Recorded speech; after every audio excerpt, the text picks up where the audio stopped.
Our speakers for today are Ruth Mariner and Pod Bluman. Sorry, Pod.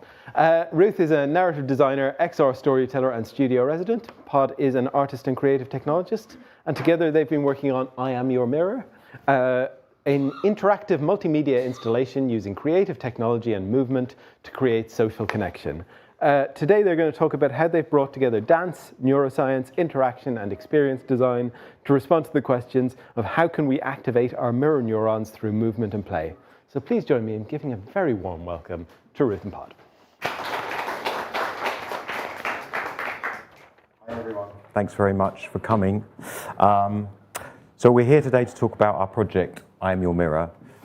We haven't really got very much to show other than a little film because it's really a research project and we're right at the very beginning of doing some speculative research to find out if we can find ways of safely and meaningfully activating people's mirror neurons. The idea behind the project is to use creative technology, neuroscience, behavioral psychology and art using a multidisciplinary process and hyper collaborative ways of working, just to really to see what we can come up with. Great, so we're going to introduce ourselves. Should we give a visual description? Okay, I haven't put no thought into that. So yeah, my name's Ruth Mariner. I am a white woman. Do I have to say my age? Is that? Clinging on to the look of their 20s, wearing a kind of blue denim shirt and some leggings. I also have a cold, so I'm just going to apologise for that, although it seems to be all right at the minute. And do you want to describe yourself? Sure, yeah, my name's Pod. I am in my 50s, but also clinging on to being in my 20s. I'm short, bald, and I've got a grey beard. Great, okay, cool. So yeah, my background, well, I'm a creative director and narrative designer, as Martin said. And really my main motivation in all of my work is to immerse people in alternate realities which give us greater capacity for connection, magic and meaning. And I feel I've done that in different ways. My background's actually in theatre and immersive theatre and opera as a writer and director. So I worked in that for about 10 years. Different projects from things like making an immersive folk production for the Eden Project, making an interactive storytelling spectacle at the Royal Albert Hall for the Proms, making an opera about Instagram witches for the Royal Academy's 200th birthday. And I feel like that was kind of, my life for 10 years. And then during the pandemic, obviously theatre kind of crumbled in a way. And I got very lucky to get 2 grants, one to explore virtual reality and augmented reality, and another to explore interaction design and video games. And then since then, I've really been working as a narrative designer and creative director, both working for video game companies, doing narrative stuff, and also making my own projects, so making my own XR projects, of which this is one of them. And I have another currently called Shapeshifter, which is supported by the BFI. So I'm mainly a story person, and this isn't actually really a story project, but one of the other elements I'm really interested in is the psychology behind these experiences, because we are still kind of fleshing that out and scoping it out, and it's a really key part of XR and immersive that we need to think about more. Pod. So my name's Pod. I'm a creative technologist, an activist and an experience designer. I mainly work in brand events, corporate events, work with bands and artists and do other weird stuff.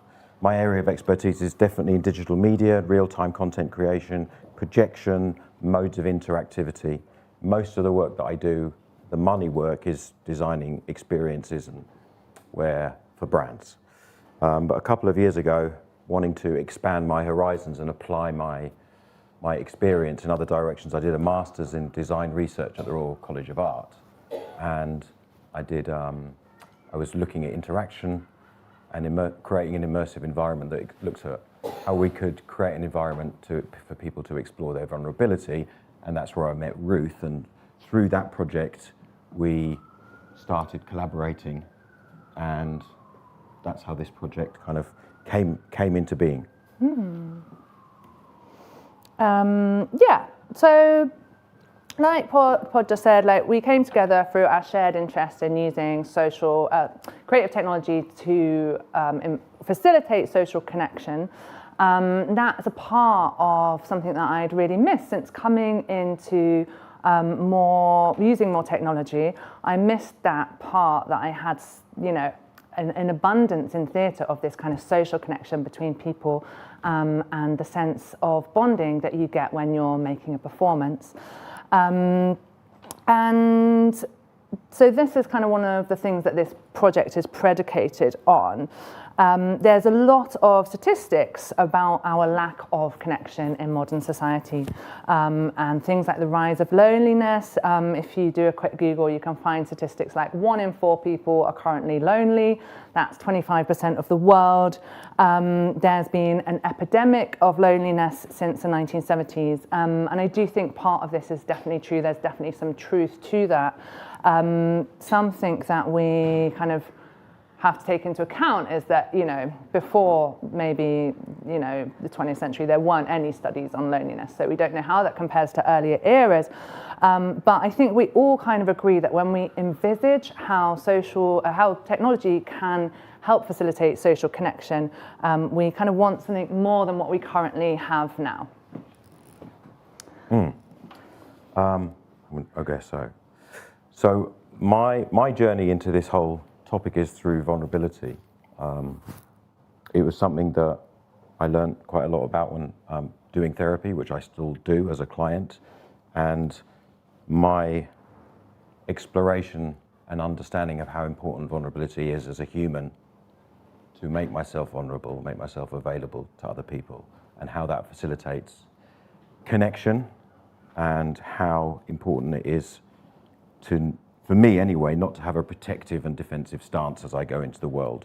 And I think as I learnt how important and powerful this was to me as a person, I started to think about how I could use my professional expertise in terms of experience design, in terms of real-time media, in terms of interactivity. I started to think about how I could create spaces where I could demonstrate both overtly but also tacitly how important vulnerability is, to almost induce people in a safe way to create spaces where they could feel safe, to be vulnerable, to connect with other human beings, and to see how powerful and empowering those kind of experiences are. So this is that quote that was up just before was a very, very important quote for me, and very much defines the ethos of which I live my life. Feeling seen, heard and understood and acknowledged, and also conversely trying to hear, see and acknowledge the people that I interact with is very important to me. And I see that the technology that is profuse now, everyone is talking about so many buzzwords about new technology. For me, I see it as an augmentation to finding ways to create spaces for people to be vulnerable, rather than an alternative. So a lot of this project is about how we can use technology to facilitate and enhance connection, rather than provide an alternative way of doing so. This is our research question. Can we create immersive environments that will allow people to safely and vulnerably experience the primordial phenomena of mirroring through simple exercises? Will they be able to sense the effects of mirroring activity, and hence experience a tangible sense of the pro-social effects of that action? Now, we've been talking about mirroring, but probably maybe some people do know what a mirror neuron is. Maybe quick show of hands if anyone's come across mirror neurons. Okay, it's not many. And of those of you have heard of it, do you have an understanding of what they are and how they work? Okay, so there's a small percentage. Well, we've cheated a little bit, and we've got a little film which explains to everybody. I'd like to talk to you today about the human brain, which is what we do research on at the University of California. Just think about this problem for a second. Here's a lump of flesh about 3 pounds, which you can hold in the palm of your hand, but it can contemplate the vastness of interstellar space. It can contemplate the meaning of infinity, ask questions about the meaning of its own existence, about the nature of God. And this is truly the most amazing thing in the world. It's the greatest mystery confronting human beings. How does this all come about? Well, the brain, as you know, is made up of neurons. Looking at neurons here, there are 100 billion neurons in the adult human brain, and each neuron makes something like 1,000 to 10,000 contacts with other neurons in the brain. And based on this, people have calculated that the number of permutations and combinations of brain activity exceeds the number of elementary particles in the universe. So how do you go about studying the brain? One approach is to look at patients who had lesions in different parts of the brain and study changes in their behavior. This is what I spoke about in the last TED. Today I'll talk about a different approach, which is to put electrodes in different parts of the brain and actually record the activity of individual nerve cells in the brain, and sort of eavesdrop on the activity of nerve cells in the brain. Now, one recent discovery that has been made by researchers in Italy, in Parma, by Giacomo Rizzolatti and his colleagues, is a group of neurons called mirror neurons, which are in the front of the brain, in the frontal lobes. Now, it turns out there are neurons which are called ordinary motor command neurons in the front of the brain, which have been known for over 50 years. These neurons will fire when a person performs a specific action. For example, if I do that and reach and grab an apple, a motor command neuron in the front of my brain will fire. If I reach out and pull an object, another neuron will fire, commanding me to pull that object. These are called motor command neurons that have been known for a long time. But what Rizzolatti found was a subset of these neurons, maybe about 20% of them, will also fire when I'm looking at somebody else performing the same action. So here's a neuron that fires when I reach and grab something, but it also fires when I watch Joe reaching and grabbing something. And this is truly astonishing because it's as though this neuron is adopting the other person's point of view. It's almost as though it's performing a virtual reality simulation of the other person's action. Now, what is the significance of these mirror neurons? For one thing, they must be involved in things like imitation and emulation, because to imitate a complex act requires my brain to adopt the other person's point of view. So this is important for imitation and emulation. Well, why is that important? Well, let's take a look at the next slide. So how do you do imitation? Why is imitation important? Mirror neurons and imitation and emulation. Now, let's look at culture, the phenomenon of human culture. If you go back in time about 75 to 100,000 years ago, let's look at human evolution.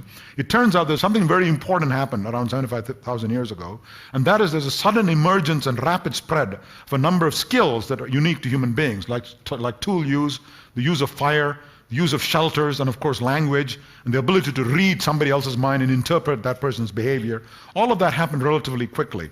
Even though the human brain had achieved its present size almost 300,000 or 400,000 years ago, 100,000 years ago, all of this happened very, very quickly. And I claim that what happened was the sudden emergence of a sophisticated mirror neuron system, which allowed you to emulate and imitate other people's actions.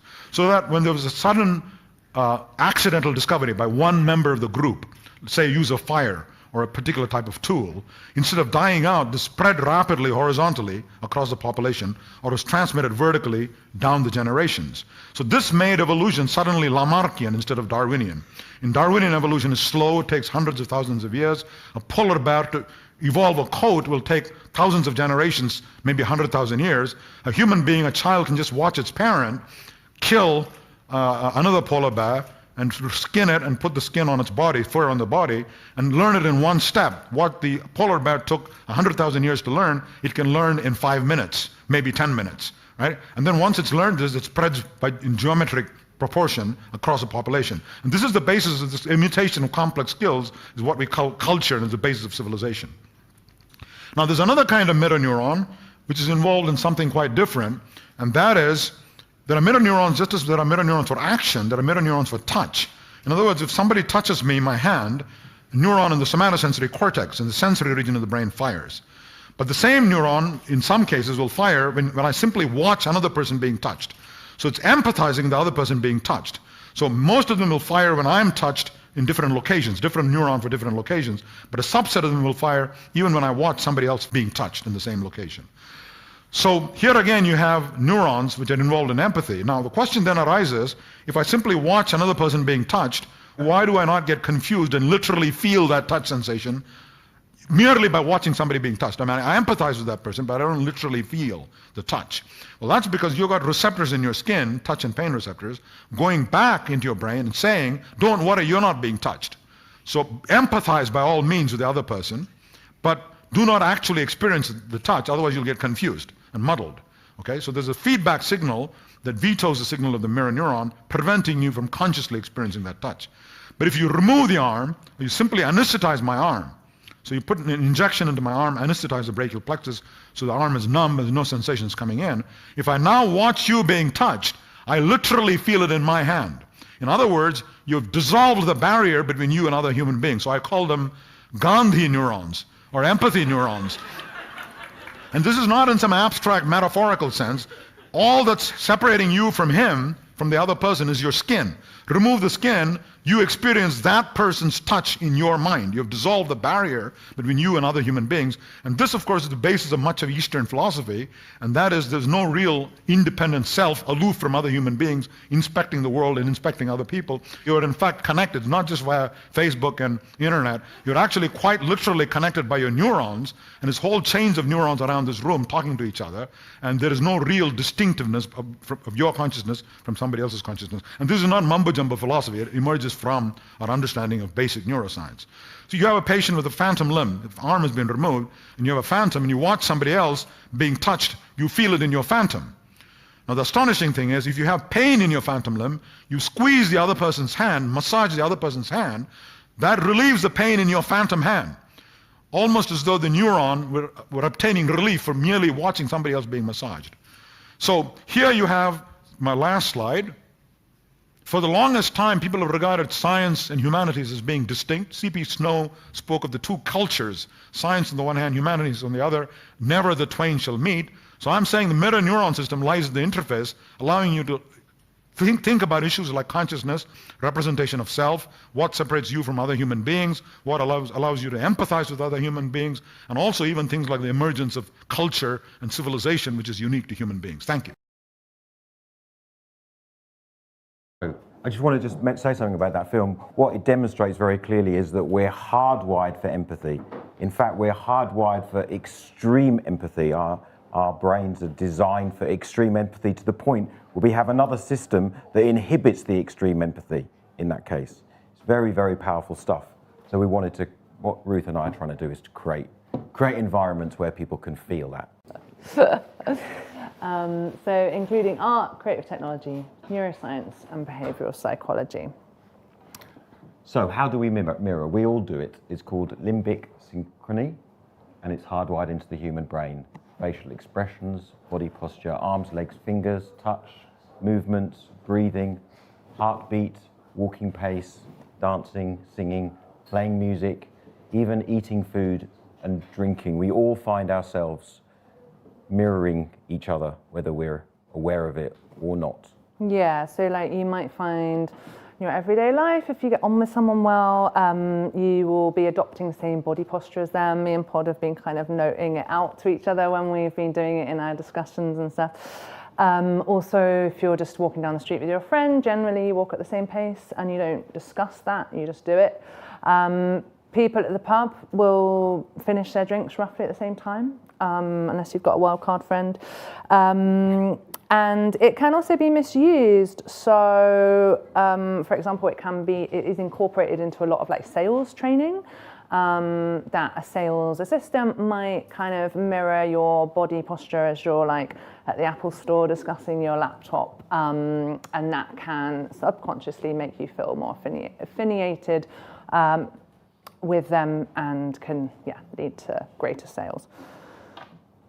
So combining both of our skill sets, this is kind of what our ambition really was for the whole project, not just this phase of the R&D.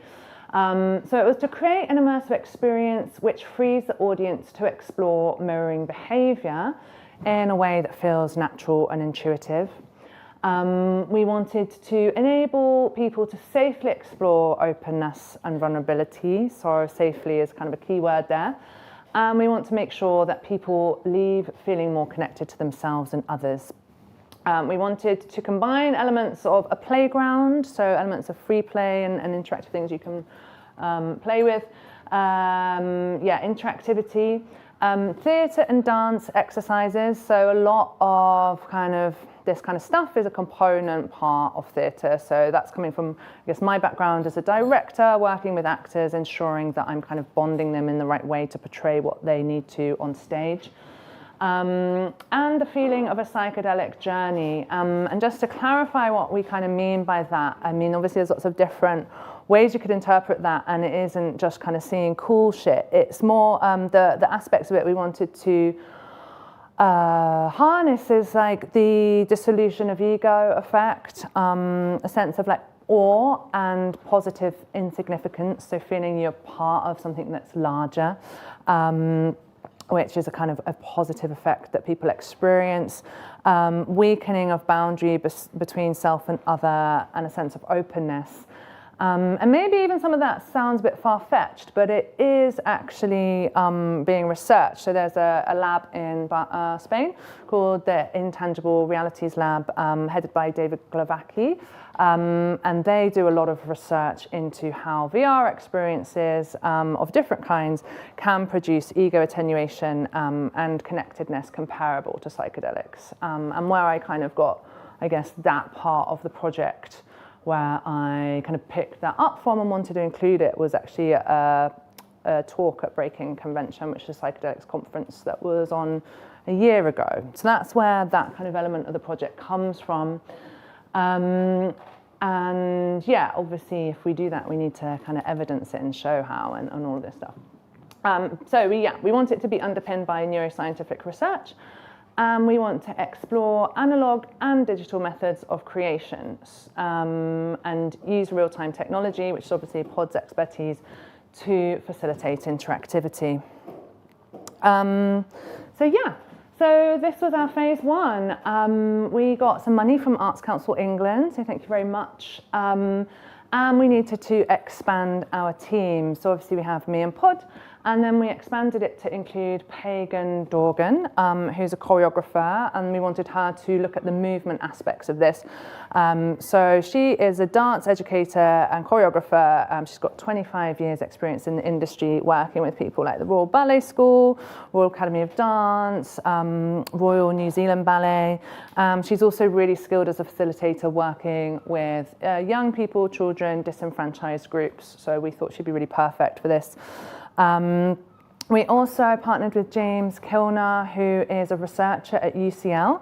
So James is head of the Brain, Body and Behaviour Lab at the Institute of Cognitive Neuroscience. His research is mainly on human social interaction, and specifically the role of the motor system in our ability to infer the beliefs and intentions in others' minds. And he has been involved with like neuroart projects before, which is why we thought he would be good, with Marcus Lyle, who you knew, that was our contact there, wasn't it? Mm-hmm. Cool, and then Barney, who is a developer, he did the Unity development for this, but he's also an artist in his own right. He's a multidisciplinary artist whose works combine music, audiovisual installation and live performance, leveraging new technology and data. And his art explores inclusion and acceptance, focusing on neurodiversity and mental well-being to challenge social preconceptions of importance. So obviously we chose these people for their skills, but also for their values and what we believed they could kind of contribute towards the project.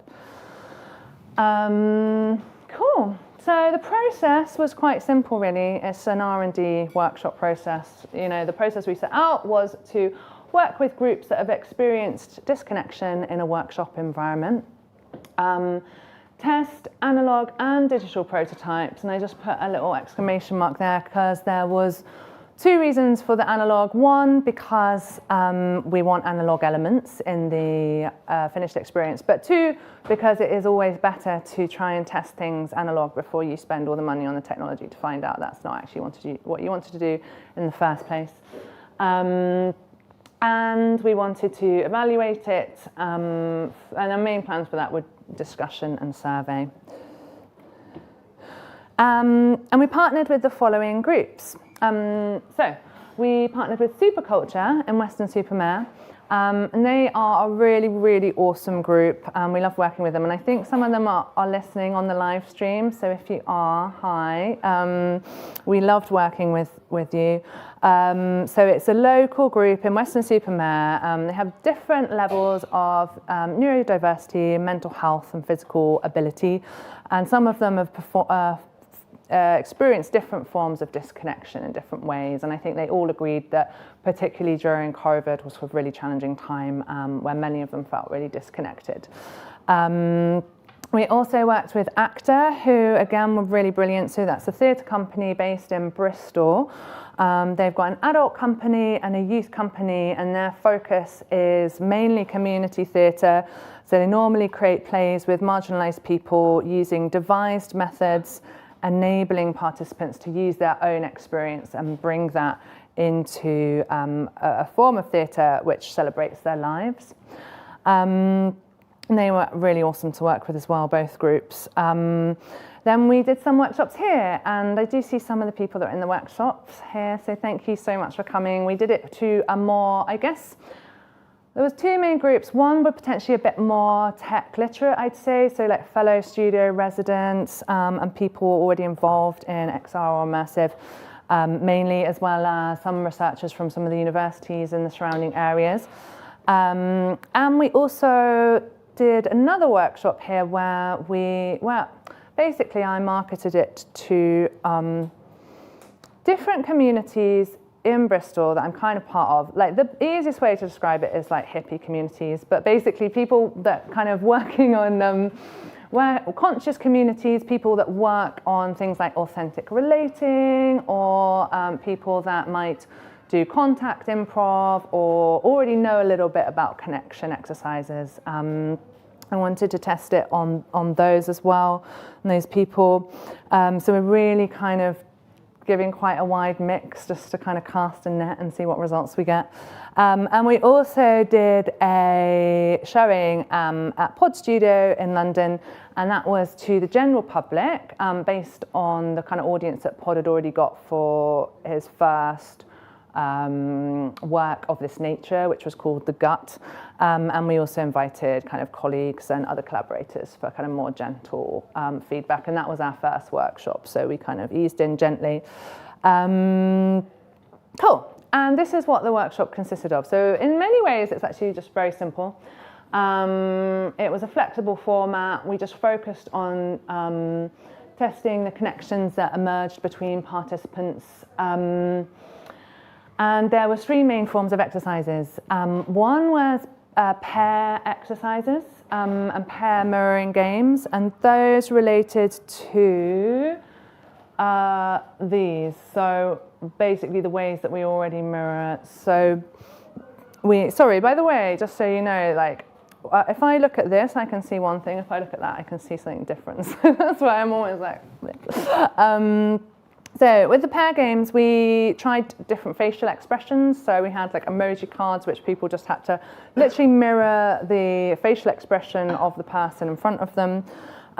Different types of ball games, so task-based games where you had to either like put a ball into a bucket at the same time as your partner. We tried different forms of sizes of ball, different feels of ball. So beach balls, tiny balls. We had continuous movement games, so those sticks with ribbons attached to the end where people just literally had to mirror each other, mirroring using basically drawing patterns in the air.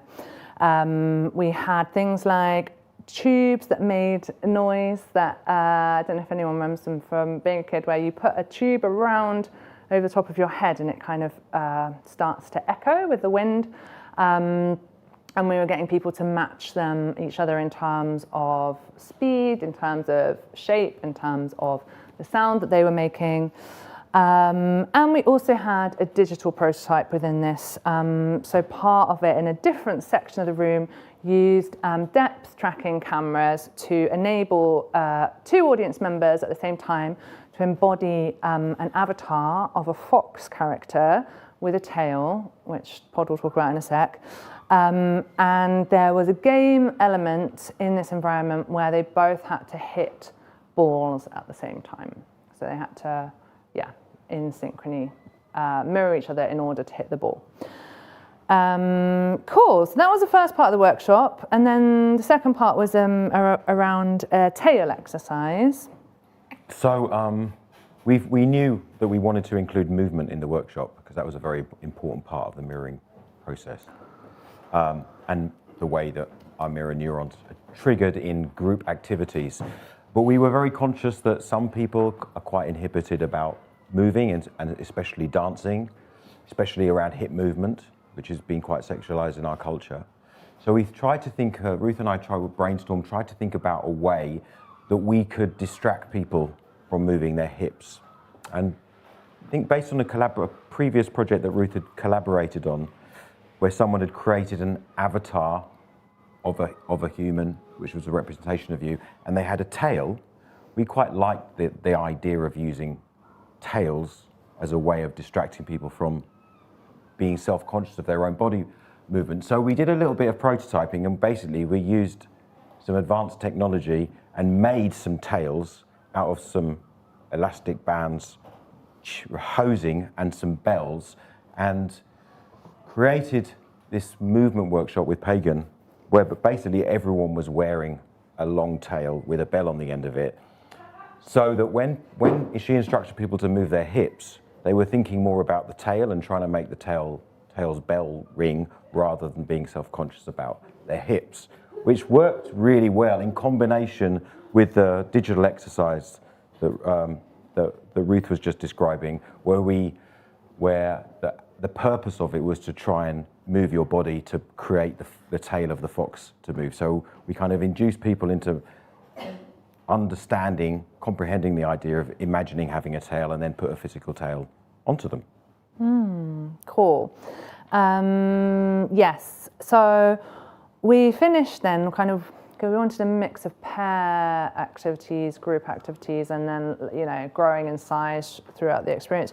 We ended up with a movement session around flocking. So that's a theatre exercise where basically people kind of move together as they would do in a shoal of fish or a murmuration of birds, kind of using their peripheral vision to tune into each other and to move basically in synchrony.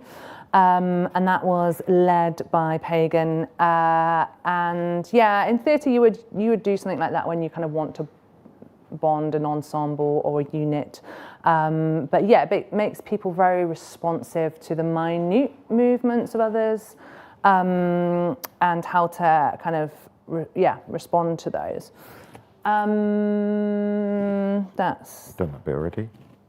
yeah, so we thought we'd actually show you what the workshop was like.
Cool.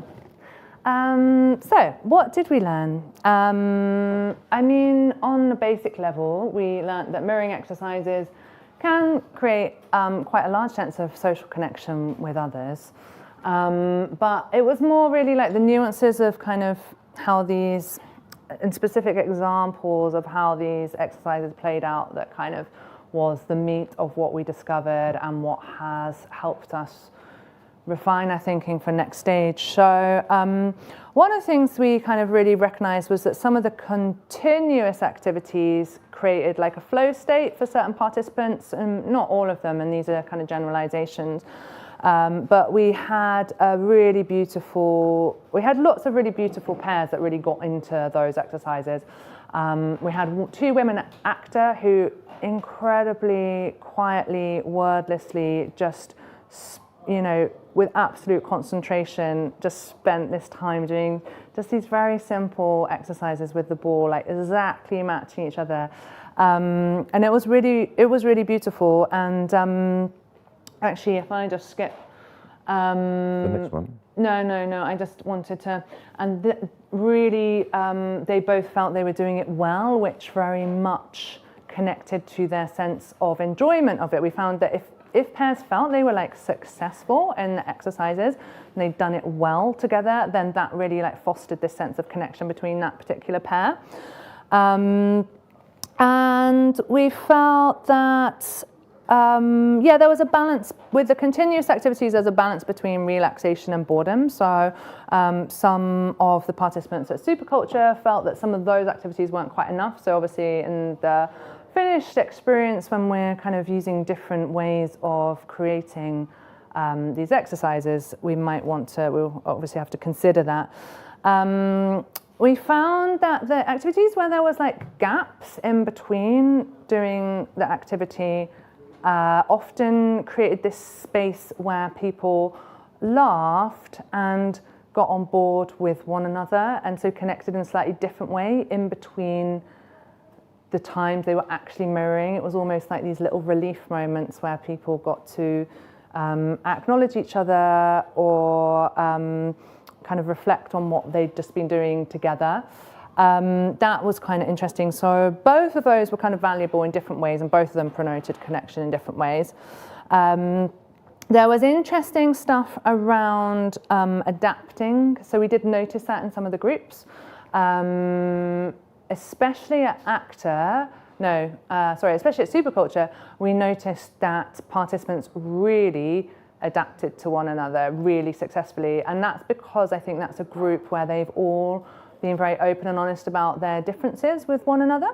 And so we found that like some of them, if they knew somebody had different ability to them, they would really kind of change their way of interacting, and therefore some of the activities were very different for them depending on what partner they had. In some cases it was just more kind of subconscious, in some cases it was actually negotiated in that group. And yeah, I also talked about, doing it well connected to enjoyment. On the flip side of that, we found out from some of the groups that when there was confusion around anything, or when they thought they were letting their partner down, or they weren't doing it well, or maybe they just had a different body type, or they were taller, or there was something around them that meant they couldn't do what that other person was doing exactly, that can sometimes translate into a feeling of letting the other person down, which then became connected to kind of self-consciousness and then prevented them from enjoying it in the same way. Sorry, I've got a tissue hanging out of my sleeve. That's so gross. And yes, for some of them, the haptic feedback was a really important point of knowing whether they were doing it right or not. So some groups preferred the exercises where there was some kind of feedback, like sound, or like the whirly tube, because then they had more confidence that they were in sync with one another.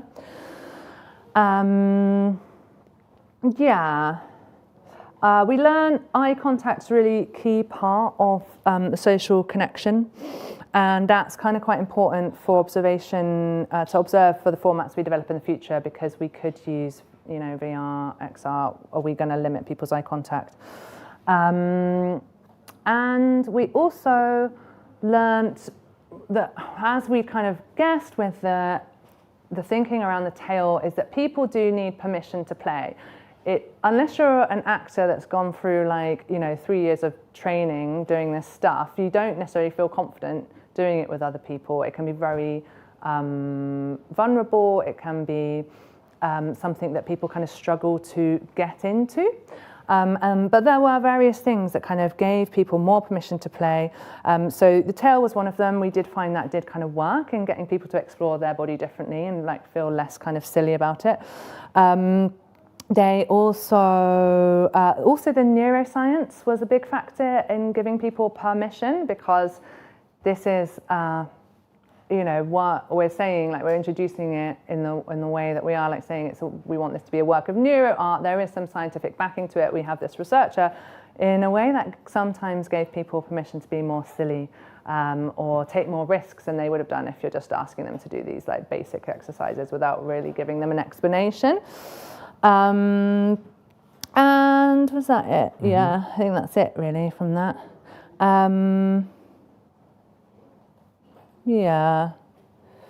But yeah, in general, we did manage to get people to participate with quite little resistance, really.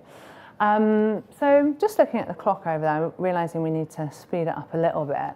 But what we want to take forward, the opportunity for the pair exercises and bringing this towards a climax.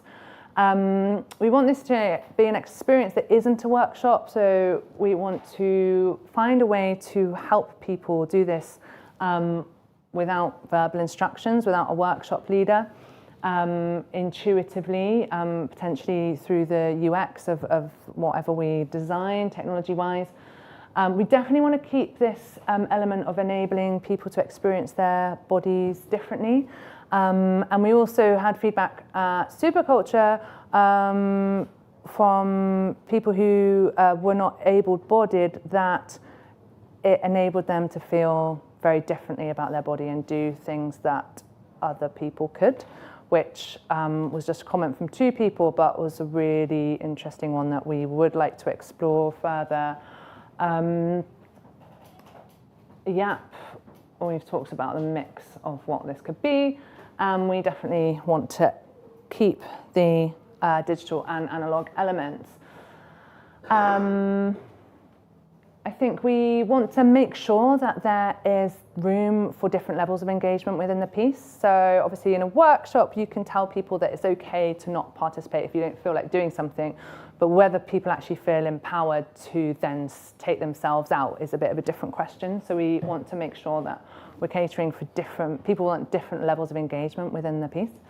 And we want to keep the meditative and playful feel, but we also want to make sure it's not a one-tone experience, and there's different dynamics, there's different paces, there are different levels and different emotions, including surprise, sometimes a bit of unexpectedness. We want to kind of make sure we've got a range of a well architected emotional journey with a range of emotions, and we definitely want more in-depth evaluation. This is a very interesting kind of thing that emerged. Maybe one of the most interesting things that emerged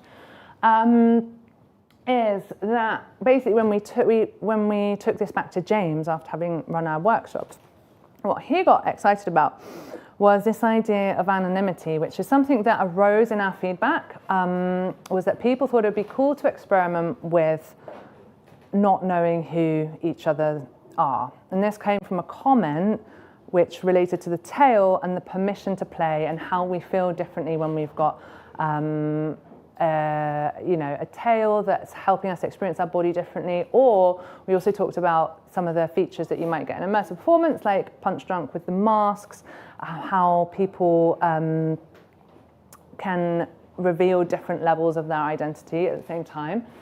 And we took that to James, that came up in our discussions with him, and he was very excited because it essentially gives us the opportunity to look at the way in which people interact with each other and mirror each other and all of this social information, but it obscures the social cues that they would normally get.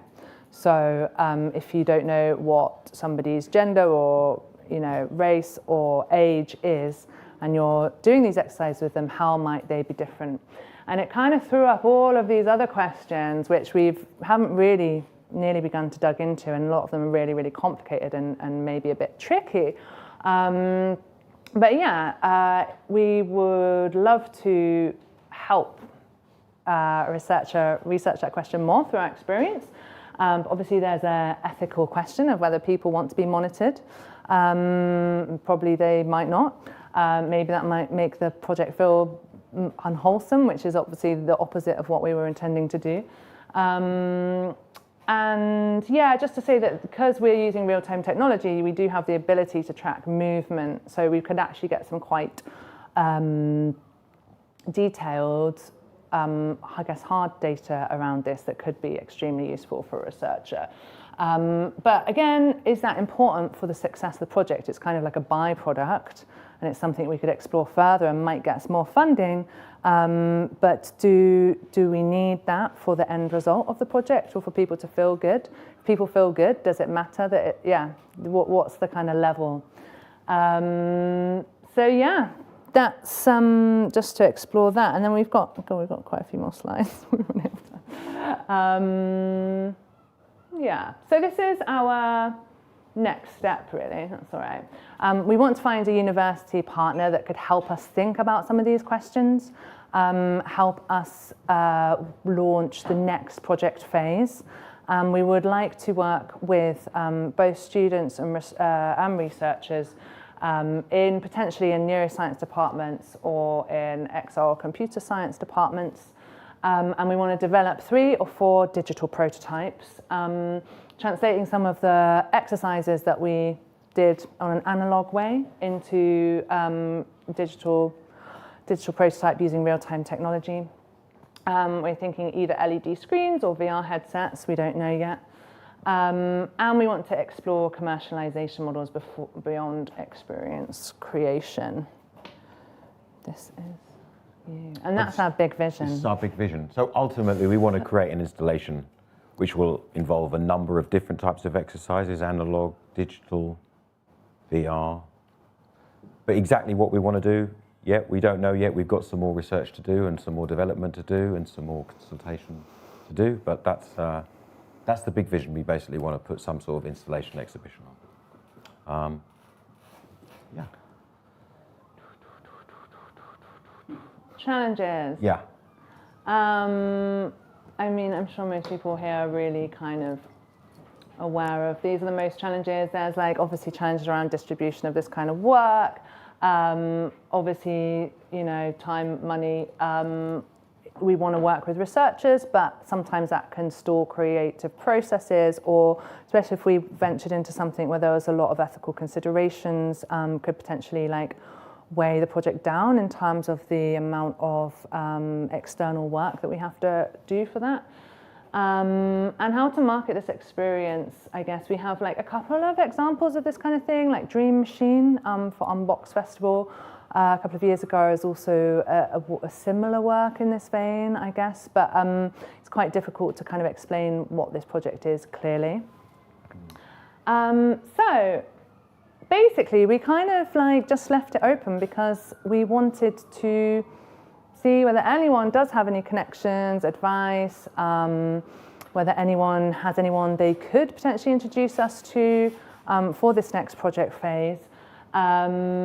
And you've got our emails here, so feel free to note those down. And there is a Instagram that we've just have started just to kind of get the ball rolling a little bit. And you can also add us on LinkedIn. But most importantly, we'd love to stay in touch. We are open to advice, contacts, thoughts, questions, anything really, as we kind of reconvene and reshape the next project phase. So thank you. Thank you. Very good. All right, thank you very much. And folks online, apologies for the little adventure with the YouTube copyright bot. Apparently, the sorry. TED people don't like it when you... Oh, shit. We didn't realise that. That's all right. But I think we're back online now. Does anyone have any questions? Chloe first. You got a microphone.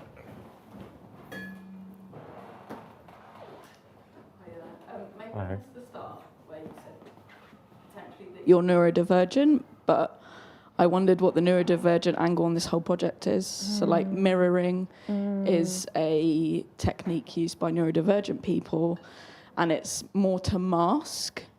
So like copying someone isn't necessarily a positive thing for lots of people. It means that you can't be yourself and that there's a right way of doing things. And to be in a group situation, you have to act like this group. So I wondered what, and neuroart for me means neurodivergent art. Doesn't mean neuroscience art. So I guess, that would be my angle. It's like not necessarily a positive thing. Oh, thank you very much. Yeah, well, I didn't know any of that. So when we worked with Superculture, had lots of neurodivergent people in that group. We didn't get that feedback exactly.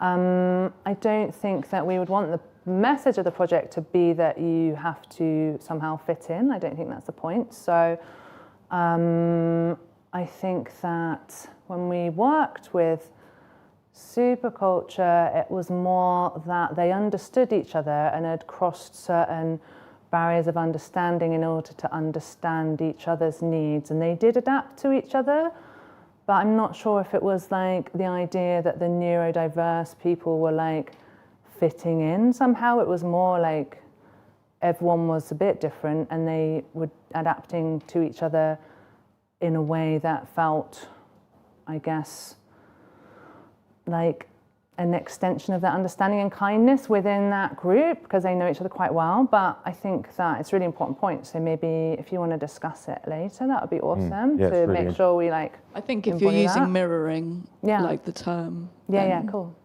Yeah, it's really interesting feedback. I didn't know that was a phenomenon within the neurodiverse community, so it's really good to know. Thank you. We have time for one quick question. Caroline? I wanted to speak to just that point there, which is, so I've worked with neurodivergent people a lot, and I'm also neurodivergent myself. And one of the things is with the mirroring, for some people they can't read facial expression at all, but that's not everyone who's autistic or neurodivergent. And then my other point was on the ethics of the research around the strength of the psychedelic equivalent experiences in VR, because if you're putting someone through that, that's quite major. So I was just interested in that part of the project, where you touched on the research there. Yeah, so when that is quite major, and obviously there's safety concerns and there's also integration concerns with that. That project I was referring to, basically, from what I recall, it was an experience where people had different virtual bodies made of particles. They weren't in the same environment. They were like split between different environments. They had very slow movement exercises to do in different environments, and they measured as far as I remember, they measured the kind of qualities of that based on the William James kind of qualities of mystical experience. So I think that, say we were going to try and invoke that in people, that's a big thing, right? And maybe, I guess, I imagine that we might be able to evoke a little bit of that, but I don't imagine we'd be able to evoke a very strong experience. But we don't know that yet. So whatever we do, there needs to be some significant research around that, and there needs to be making sure that we're going to protect people and take whatever precautions are necessary. And like, obviously there's things that you have your integration, experience, you have your onboarding, experience, integration kind of models. But like, yeah, this is what I also mean about not getting bogged down in like these directions. We could go into a direction that pulls us like way into something where we actually end up doing like 3 years of research and we haven't made an experience. So these are all things to consider in terms of our direction, but those were the big top line kind of things that we would be interested in exploring. Thanks. Thank you. One very quick with the microphone. Sorry, thank you very much.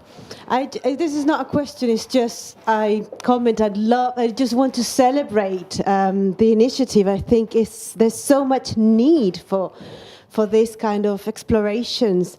It's such a taboo subject, you know, vulnerability and body and movement. So anything that takes us out of our comfort zone is urgent these days. It's the only thing that actually is going to get us into transformation. So I think then again, our egos and our brains, take us into kind of the finding the resistances and the buts and and going to the kind of the problematics of the project. But I would just encourage you guys to just follow that initial core, which was the kind of, initial sort of somatic feeling of like, we need to do something that embraces these subjects, because we know through our own experiences that is this, or, mutar o morir, as we say in Spanish, like mute or mutate or die kind of thing. Yes. So yes, I am really inspired, and I feel very much in line with what you guys are offering and proposing. And I think we just need to start creating a movement to talk about these things. Yeah. Thank you very much. Thank you. That's lovely Thank to hear. you. Thank you. All right. Well, that's probably all we got time for. So please join me in saying thank you again to Ruth and Pod. Thank you very much. Thank you. All right, before you all go, please don't forget today is First Friday. So from 5 till 6 p.m. today, we've got our monthly social event. Come along, grab a drink, see some of the work our community has been producing. This month's edition is in collaboration with Pride, so there's going to be a lot of Pride-related stuff going on. Also, before that, some of our work experience students are going to be sharing their work this week, creating immersive experiences. That'll be starting in just a few minutes. A few minutes, Tony? 1:30 over in the social space. So please do come along and see what they've been up to. If you want to stick around in Hot Desk today or find out more about what we do, please come find one of the studio team. We'll be happy to help. Studio team, give us a wave. We're here. If you're watching online, please drop us a line on studio@watershed.co.uk with any questions. Thank you all for being here today, and we'll see you all again next time.